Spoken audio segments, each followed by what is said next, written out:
MasterChef Indonesia Season 10 segera.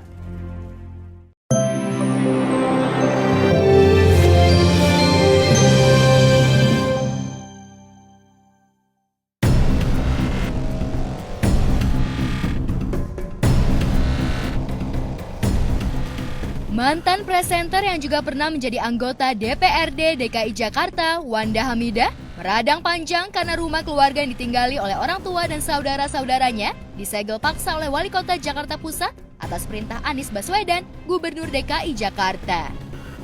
Dalam live Instagramnya, Wanda menyorot Pak Wali Kota yang mengirim ratusan Satpol PP, damkar, bulldozer, dan truk untuk mengusir keluarga Wanda yang sudah mendiami rumah itu sejak 62 tahun silam. Seperti inilah suasana pengosongan rumah secara paksa yang terjadi di rumah keluarga Wanda di Jalan Cimandiri Menteng, Jakarta Pusat.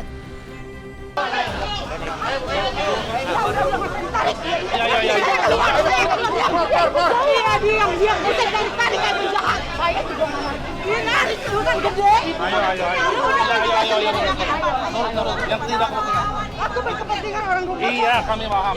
Ini anak saya. Iya, ayo. Kalau mau dihalusin, Jangan maksa. kalau mau dihalusin.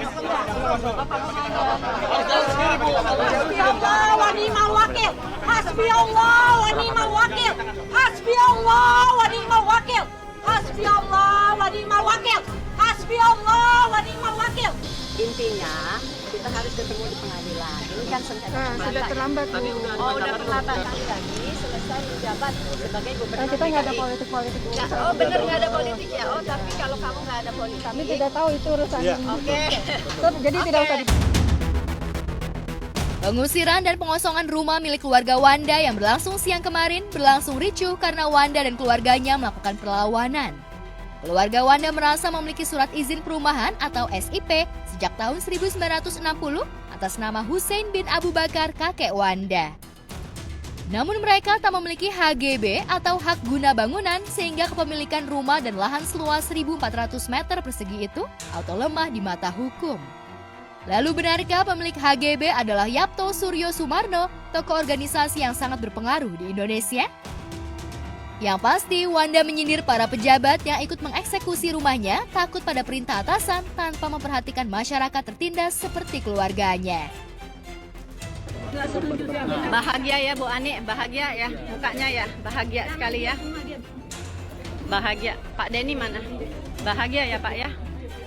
Senang ya? Berhasil ya? Misinya berhasil.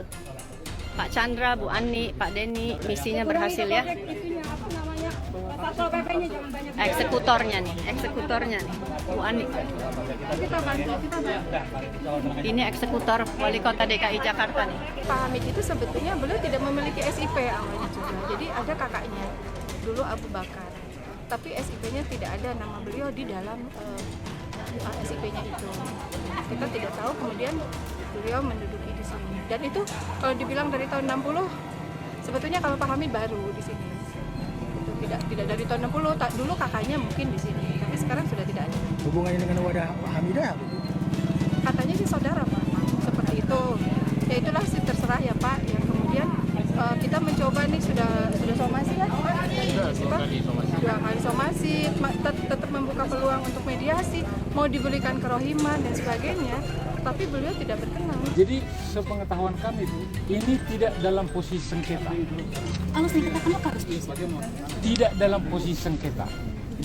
Artinya bahwa ini ada sertifikat hak miliknya. Kami kan Bapak jangan salah ya, bukan sertifikat hak milik. sertifikat guna bangunan.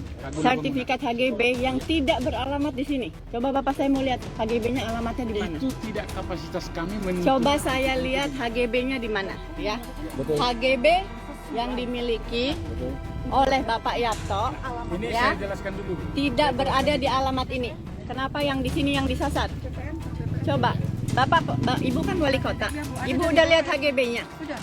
Alamatnya di mana? Di sini atau bukan? Bu, ini sudah dirapatkan dengan Alamatnya di sini atau enggak? Saya tanya, dijawab aja. koordinat yang Tolong. disampaikan oleh BPS Alamatnya di HGB di sini. Koordinatnya di Coba saya lihat. Alamatnya. Coba saya lihat HGB-nya. Oke, dari pers dari mana aja kawan-kawan pers? Ya dari mana? CNN. Oke ya. Oke yuk kita lihat yuk. Itu jalan apa? Damping satu orang.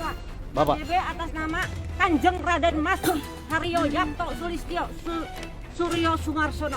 Ciasem nomor 2. Mari kita ke Ciasem nomor 2. Bu, enggak, ini ada di koordinatnya. Ciasem nomor 2 bukan di sini. Ini sudah batal demi hukum sejak tahun 1920. Mati. Kami buktikan. Kami buktikan.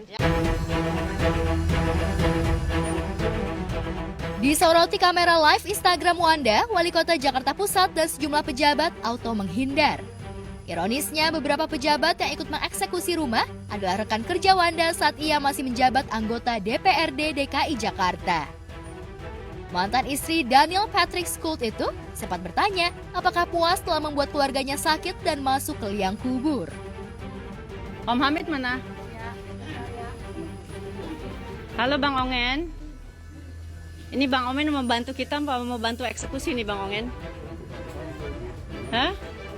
Mau bantu keluarga Hussein bin Syekh Abu Bakar yang udah dari tahun 1960 tinggal di sini. Ya, Bang Ongen kenal keluarga kita. Ini saya juga suka main ke rumah Bang Ongen dengan papa saya ya. Ya, Om Hamid drop ya, doain ya. Om saya udah drop dikit. Om Bakar drop ya, Om Bakar lagi sakit. Kalau ada ambulans boleh minta tolong dikirim. Oh, kamu senang. Ya kalau kamu senang kita semua. Ya, bantu apa? Bantuannya masih. Sukses kan buat ibu-ibu kan? Saya sih nggak ridho, saya tetap nggak ridho. Ya. Bantuannya sampai kita masuk ambulans, luka-luka, mati, anda aniaya keluar dari rumah ini ya. Bantuannya makasih. Masih dibuka mediasi tuh. Kemudian pemberitahuan SP1, SP2, SP3. Kita pun dari SP3 pun masih dikasih waktu sehari ya. Nah, kemudian 2 hari. 2 hari masih, ayo silahkan Pak Hamid kalau mau pindah sendiri nih ke Rohiman nih udah disiapkan apa segala macam.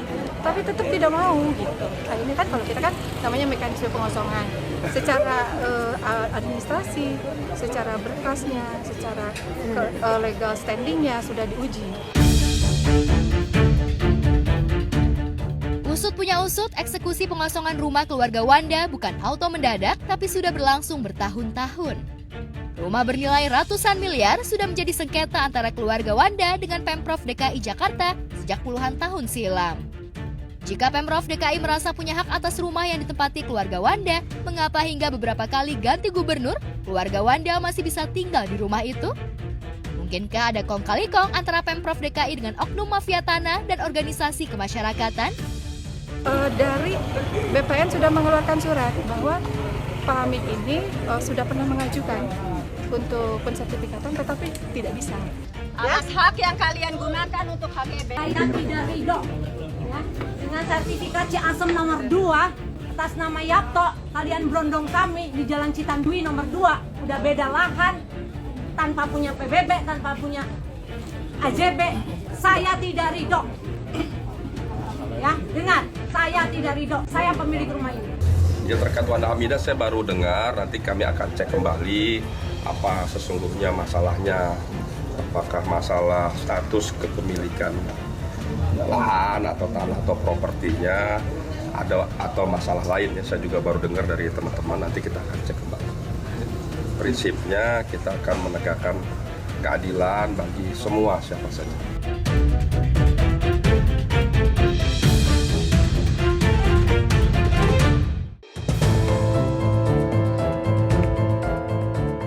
Di Pengadilan Negeri Cibinong, drama kasus dugaan korupsi yang dilaporkan Ustadz Hani Kristianto alias Kohani dengan tergugat Alvin Faiz semakin memanas. Meski Kohani sudah mencabut laporannya karena ingin menyelesaikan kasus dugaan korupsi itu secara kekeluargaan dengan meminta pihak Alvin melakukan audit eksternal secara transparan, Alvin sebagai Ketua Dewan Pembina Azikra kabarnya tidak akan tinggal diam. Merasa nama baiknya dicemarkan lantaran dituding korupsi puluhan miliar oleh Kohani, kabarnya Alvin siap melaporkan mantan orang kepercayaan ayahnya itu ke pihak berwajib. Fakta itu disampaikan oleh tim kuasa hukum Yayasan Azikra usai sidang perdata yang beragendakan pencabutan gugatan. Saya selaku penasehat hukum PH daripada Al-Jikro, walaupun kata Bapak tadi sudah banyak pencemaran nama baik dan lain-lain, untuk melanjutkan ke Undang-Undang IT pasal 28 ayat 2 sebenarnya sudah masuk, tapi kami nunggu dari keputusan klien kami. Apakah kita akan laporkan itu atau tidak? Itu tinggal menunggu keputusan dari klien kami. Kami tidak berhak untuk memutuskan hari ini. Oh, Kohani sangat siap. Bahkan kita infokan ya, Kohani ini kan pengorbanannya cukup luar biasa ya. Menurut pendapat saya sih tidak mungkin ada movement dari klien kita kalau dia nggak punya bukti yang cukup gitu loh. Ya kalau memang itu pilihan yang ditempuh ya pasti kita siap menghadapi. Pencemaran itu kan itu harus dibuktikan dengan putusan pengadilan ya kan. Nah, kemudian kalau misalnya memulihkan nama baik apa yang dirusak gitu loh. Yang kita lakukan ini kita memohonkan audit gitu loh terhadap kewajiban mereka secara hukum yang tidak pernah dijalankan, hanya itu saja. Melalui sambungan telepon kuasa hukumnya, Kohani pun menyikapi reaksi keras kubu Alvin yang ingin melayangkan laporan pidana. Sekjen Mu'alaf Center di Azikra itu tak gentar melawan Alvin yang mengatasnamakan Azikra. Apakah semua bisa dibuktikan? Apakah pemohon mengajukan permohonan audit itu mencemarkan nama baik atau tidak? Ya silahkan. Mau diteruskan juga silahkan. Saya hanya mengikuti apa yang menjadi petunjuk ulama. Saya hanya menjalankan kewajiban saya sebagai jamaah, sebagai donatur, sebagai warga negara Indonesia. Jadi kalau itu dianggap ya silakan, monggo. Ya kalau menurut kita mah sah-sah aja, tetapi itulah yang saya bilang terdahulu bahwa sebelum kita bertindak, alangkah lebih baiknya kita berdiskusi terlebih dahulu. Agar apa? Agar kemudian kita tidak mengedepankan emosi kita. Sebagai mantan tangan kanan almarhum Ustadz Arifin Ilham, Kohani memang sempat berada di garda terdepan dalam membongkar dugaan korupsi di tubuh yayasan. Awalnya, ia seolah tak peduli dengan nasib Alvin, andai audit eksternal membuktikan bahwa putra sulung almarhum Ustadz Arifin dari pernikahannya dengan Umi Yuni itu menggunakan dana umat untuk kepentingan pribadi. Tapi setelah laporannya diproses dan disidangkan, Kohani mendadak mencabut laporannya karena ingin memberi kesempatan pada Alvin untuk melakukan audit eksternal Azikra tanpa melibatkan pihak ketiga. Demi mengembalikan kepercayaan di antara sesama pengurus Azikra, Kohani juga rela mengikuti saran para sesepuh dan sejumlah ustadz di luar Azikra yang tak ingin para penerus almarhum Ustadz Arifin Ilham mengalami perpecahan.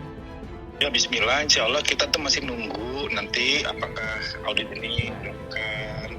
Kita doakan mudah-mudahan juga masalah internalnya cepat selesai, terus benar-benar dilakukan audit dan dilaporkan ke publik gitu sampai akhir tahun buku 2022 gitu. Nanti kalau tidak dilakukan ya kita tunggu arahan ulama.